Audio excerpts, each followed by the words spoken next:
চট্টগ্রামে গত 15 বছরে খাল খননের নামে অনিয়ম, দুর্নীতি, লুটপাট ও অর্থ পাচার হয়েছে, এমনটাই বললেন শিল্প উপদেষ্টা। বিপুল অর্থ ব্যয়ের পরও বেহাল দুটি খাল পরিদর্শন করে এই মন্তব্য করেন তিনি। জানান, জলাবদ্ধতা নিরসনের মেগা প্রকল্পেও কার্যত কোনো কাজ হয়নি। জেনেক্সে শিফট করো, লাইফকে লিফট করো।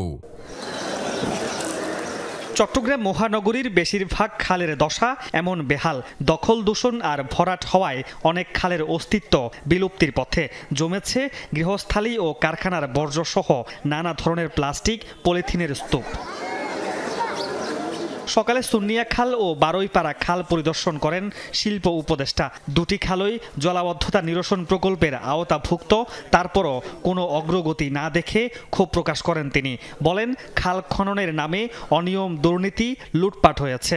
এতদিন কোনো কাজ হয়েছে বলে আমি মনে করি না। এই নদী, নালা, খাল, শহরের ভিতরের যে জলাবদ্ধতা, এগুলির দিকে কোনো খোঁজ করা হয়নি। আমাদের দেশ তো ব্যাপক লুটপাটের শিকার হয়েছিল। আসলে প্ল্যানই ছিল অন্য কিছু। সমন্বয়হীনতা ছাড়াও টাকা পাচার হয়েছে প্রচুর, মাটি, ময়লা, সমস্ত কিছু।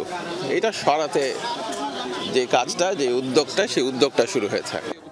খাল খনন, সংস্কার, এমনকি জমি অধিগ্রহণের সময়ও দুর্নীতি, স্বজনপ্রীতি এবং অর্থ আত্মসাৎ হয়েছে বলে জানান সিটি মেয়র। এই যে একটা দুর্নীতি এবং সব দিক দিয়ে যে স্বজনপ্রীতি এবং টাকা পাচার করার যে একটা কায়দা এবং টাকা মারার যে একটা পায়তারা, তো এই যে একটা চিন্তাভাবনা, এগুলি থেকে কিন্তু আজকে আমাদেরকে বেরিয়ে আসতে হবে। সমন্বিত প্রয়াসের মাধ্যমে খাল খনন তো আছেই, সিডিএর প্রজেক্ট আছে, আমরাও 21টা খাল নিয়ে আমরা কাজ করছি। পাশাপাশি ধরেন গণসচেতনতা, দ্যাট ইজ ভেরি ইম্পর্টেন্ট।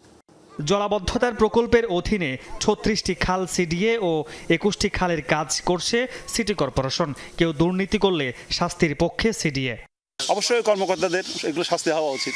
যারা এটা নিয়ে কাজ করেছিল, যারা ব্যর্থ, যাদের অনেক দিন লেগেছিল, তাদের বিরুদ্ধে শাস্তিমূলক ব্যবস্থা নেওয়া উচিত। মামুন রশিদ, যমুনা নিউজ, চট্টগ্রাম।